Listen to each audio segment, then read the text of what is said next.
Snow slowing emergency road repairs in the Sierra, covering the already rutted roads on I-80. And it still gives you that shake when you get on it, you know.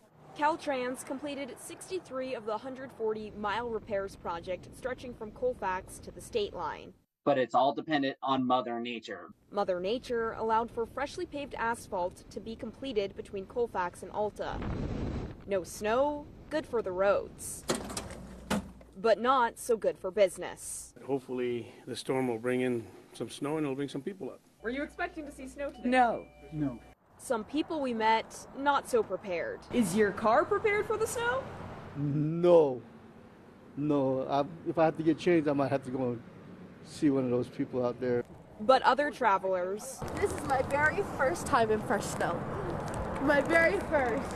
Making the most of it. I've never experienced anything like this. I've lived in the valley my whole life, so I've never experienced snow.